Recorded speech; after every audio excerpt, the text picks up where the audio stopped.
आप सभी को नव वर्ष की हार्दिक शुभकामनाएं। सभी के लिए हैप्पी न्यू ईयर। और आज के वीडियो में आप जानेंगे कि पिटूनिया के पौधे से ज़्यादा फ्लावरिंग कैसे ले सकते हैं। देखिए, ये मेरे पिटूनिया का पौधा है और इसमें किस तरीके से इतनी सारी कलियां एक साथ आई थी, इतनी अच्छी फ्लावरिंग हो रही थी। आज के वीडियो में मैं आपको बताने वाली हूँ। सबसे पहली चीज़ ये है कि पिटूनिया हमेशा जनवरी के बाद ही अच्छे से फ्लावरिंग करता है। भले ही इसके बीज हम पहले लगा लेते हैं, जिन्होंने बीज लगाए होंगे उनका पौधा अब तैयार हो गया होगा, और जिन्होंने कटिंग से ग्रो किया है या फिर नर्सरी से लेकर के आए हैं उनके भी प्लांट में अब 14 जनवरी के बाद ही अच्छे से फ्लावरिंग शुरू होती है। तो अभी ये उचित टाइम है कि आप अपने पिटूनिया पर सिर्फ 4 से 5 बातों का ध्यान रखें और आप देखेंगे कि पूरा गमला पिटूनिया से भर गया है।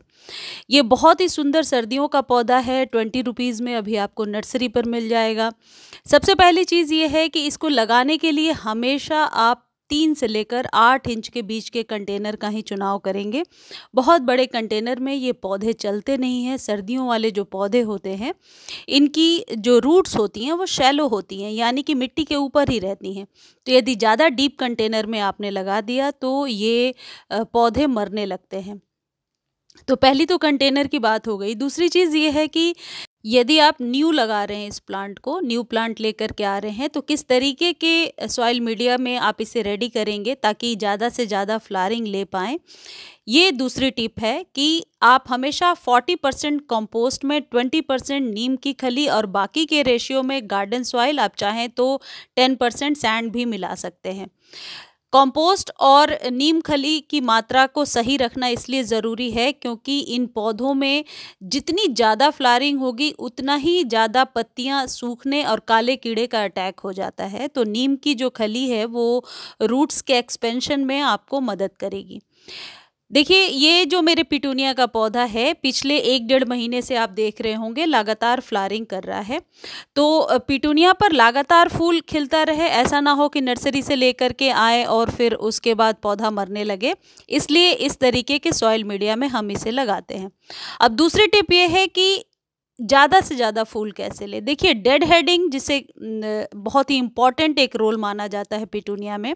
यदि आप फूल खिल जाने के बाद इस तरीके से फूल को हटा देंगे तो अंदर ही सीड पॉट तैयार होता रहेगा और आपका पौधा धीरे धीरे मरने लगेगा। तो बेहतर तरीका यह है डेड हेडिंग का कि इसे आप जहाँ से इसकी डंठल निकली हुई है वहाँ से कट करेंगे।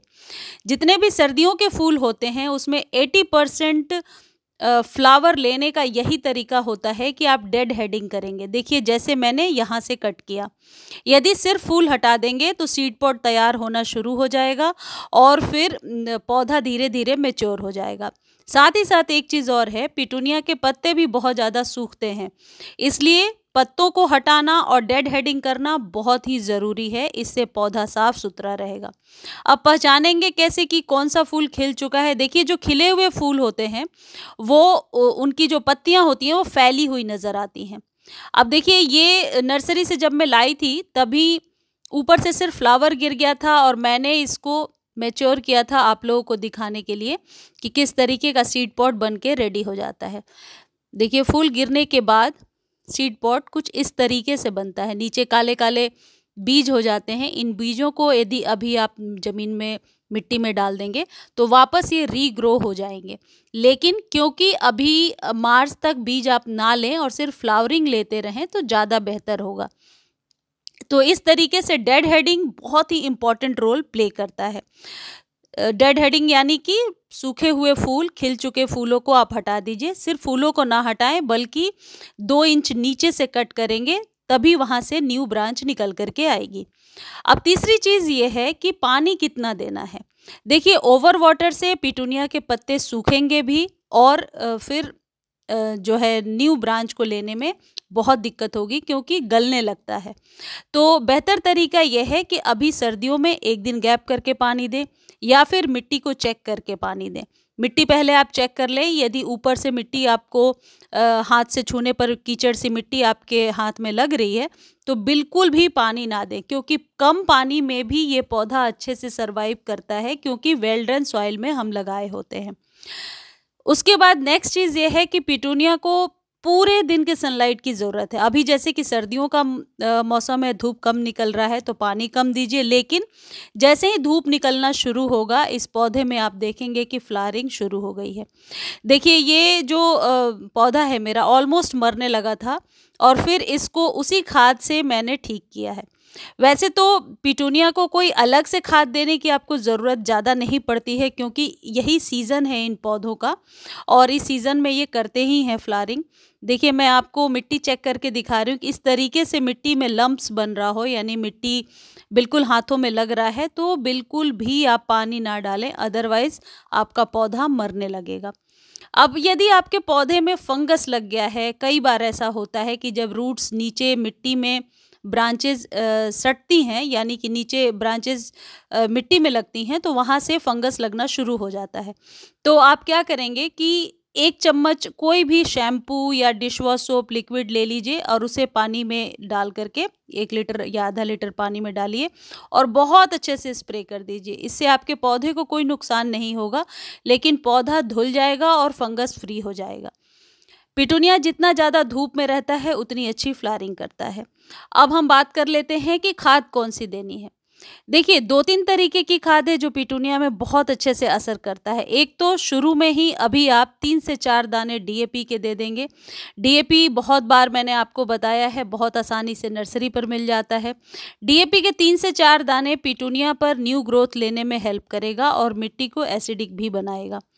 दूसरी चीज़ ये है कि सरसों की खली है यदि आपके पास, तो 1 चम्मच, यदि 8 इंच का कंटेनर है तो 1 चम्मच सरसों की खली को आप पानी में भिगोइए और अगले दिन उसके पानी को यूज़ कर लीजिए। लेकिन मेक श्योर कि जो पानी है वो गाढ़ा नहीं होना चाहिए। मैं इसलिए बता रही हूँ क्योंकि ये मेरा बिल्कुल आजमाया हुआ नुस्खा है। इसी से मेरे पिटूनिया पर इतनी फ्लावरिंग लास्ट ईयर भी हो रही थी और इस बार भी हो रही है। पिटूनिया हैवी फीडर होते हैं और इन्हें हर एक 15 दिनों पर खाद, जितने भी सर्दियों के फूल हैं, हर एक 15 दिनों पर उन्हें खाद देने की ज़रूरत पड़ती है, क्योंकि ये गुच्छों में फ्लावरिंग करते हैं। तो पौधा जितनी ज़्यादा फ्लावरिंग करेगा उसको उतनी ज़्यादा एनर्जी की ज़रूरत पड़ेगी। तो आप सरसों की खली दे सकते हैं, डीएपी दे सकते हैं। यदि ये दोनों ही नहीं है आपके पास तो आप केले के छिलके को पानी में भिगो दीजिए। 1 से 2 केले के छिलके को जितनी रिक्वायरमेंट है उतनी पानी में भिगोइए और फिर उसके पानी को आप यूज़ कर लीजिए। ये वीक में 1 या 2 बार कर सकते हैं। इससे मिट्टी नेचुरली भुरभुरी हो जाएगी और आप देखेंगे कि बहुत ही अच्छी फ्लावरिंग भी शुरू हो गई है। पिटूनिया पर इस तरीके से आप बहुत ज़्यादा फ्लावरिंग ले सकते हैं। मुझे उम्मीद है जानकारी आपको अच्छी लगी होगी। जानकारी अच्छी लगती है तो चैनल को लाइक, शेयर और सब्सक्राइब करना ना भूलें। और इससे रिलेटेड कोई भी क्वेरी है तो आप कमेंट सेक्शन में लिख सकते हैं और इस वीडियो को फेसबुक पर भी देख सकते हैं।